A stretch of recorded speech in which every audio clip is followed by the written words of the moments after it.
Hey y'all, how y'all doing? Welcome to Sweet Tomato Vine Homestead. I'm Linda, and today we're talking about growing sweet potatoes. There are different ways that you can grow your sweet potatoes, but first of all, they do not start from seed like most of your other vegetables do. To grow sweet potatoes, you'll need to have a sweet potato slip. And the way that you grow your sweet potato slip is the way that my parents used to grow theirs. They would put a sweet potato, use the fatter end goes at the bottom and the skinnier end goes at the top. And they would put it in a jar. Matter of fact, they would just pop it in a jar. But I put mine in the jar with water I'm using a glass that will come like halfway of the sweet potato, and then I immerse it into the water, but holding it up with some toothpicks. So I put some toothpicks, I just push them in to the potato, push some toothpicks in the potato, and then place it in the jar like that so that the sweet potatoes can stand in the jar.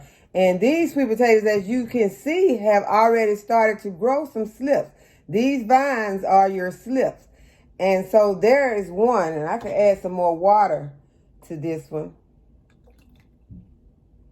And as you know, sweet potatoes are a delicious source of vitamins and iron, potassium, and they are delicious and make many delicious recipes, as we all love sweet potato pie, sweet potatoes that are baked, and I recently had a sweet potato taco. So there are many recipes that you can make out of sweet potatoes, and they are very good for you. So, you know, they are very sustainable also. If you use these vines, these slips to grow your sweet potatoes, you just plant them in the spring and wait until fall. You basically don't have to do a whole lot to them. They like sandy soil, and you water them, keep them watered, not drenched, but just water them every now and then, and add a slow release fertilizer to them, and they will grow, You will have a lot of sweet potatoes, depending on if you got an area that you can put them. Last year I grew mine in a raised bed, and I was able to get a lot of sweet potatoes, and I still have some sweet potatoes left from the ones that I grew last year. Another way that you can grow these sweet potato slips is you can put them in some soil. I've got a little tray here that I bought some mushrooms or something in, and you just put some potting mix in there. This is a organic potting mix. And you just make a little bed for it. You don't have to cover your potato completely. And I've got another potato here, and I'm just going to pop it in.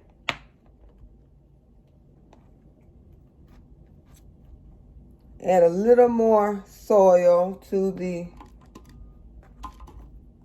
sweet potato in this little tray. I'm not covering it. Just making a nice little bed for it. You see how it's in there? Just has a nice little bed. And then you can put some water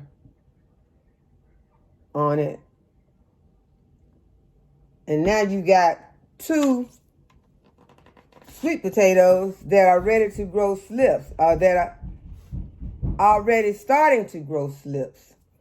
So the third way is basically like the second way, except I'm going to use a pot, and I'm going to have it standing in this pot. So I just take some soil, put in there,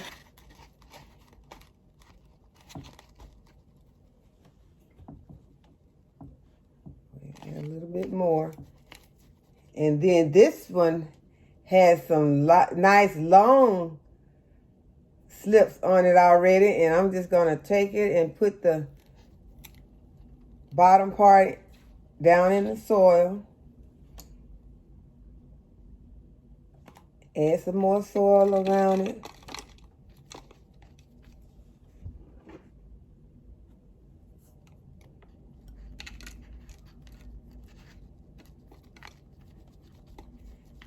And when you plant these,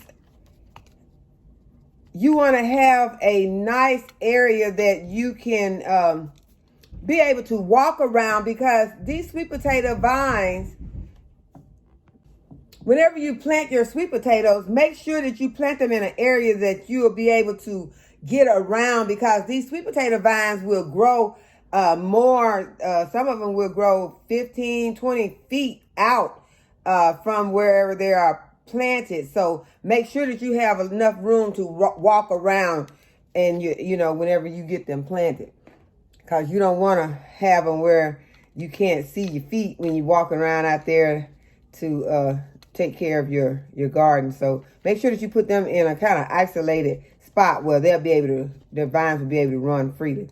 So now we've got the soil in here around this sweet potato in the pot. So we got one in the pot, we've got one in a jar, and then we've got one in a tray. So all three of these will produce slips. I'm going to go ahead and water this one in. So, and also make sure that the tray that you get, that if it don't have some drainage holes in it, that you go ahead and put some drainage holes in it. And so those will be able to drain and it won't get waterlogged in there and rot your sweet potato. And also, wherever you put it, be sure, like right now, what I'm going to do is put mine on my grow station, and it'll be, you know, inside the house. But once the weather allows, then I'll go ahead and start taking it outside. And probably, you know, once it gets warm enough that it won't, I'm not having any more frost, we'll go ahead and leave it outside permanent, you know, until we get ready to plant the slips. But also make sure that they don't get hit by frost, because that will kill them. They can't stand frost. And after spring comes, you can go ahead and plant your sweet potato slips out into your garden. And like I said, you can water them on a regular basis, and don't let them dry out. And also add a slow release fertilizer, and wait until the fall, and you'll be having a nice crop of sweet potatoes. And that's, you know, basically all that you have to do to them. So I hope that you enjoyed the video. I hope that you learned something from it. Oh, and also after these slips start forming on these potatoes, like these have already formed, but I'm going to wait for them to fill out a little. Then you take these slips and you twist them off gently, and then you submerge them into some water of their own, and then they'll start to growing some roots. So, and then you can just leave the potato there and it keep putting out slips. You've got some in a jar that are constantly growing roots, and you just, it's like you're just building them up, you know? You're building you up a bunch of sweet potato slips, the same way that, you know, would look that if you had went to a store and bought them yourself. So if you want to grow some sweet potatoes this year, you can go ahead and get those slips started. And these potatoes came from the kitchen. I did not have to go and purchase these. They had just been in there sitting in the you know, in the pantry. And now they had started to put out these vines. And so this is a perfect time to go ahead and start, you know, getting them potted up to get them ready to make slips. So I hope that you all learned something from this video. I hope that you give the video a thumbs up and that you will subscribe to my channel. And thanks again for watching. I'll see you in the next video.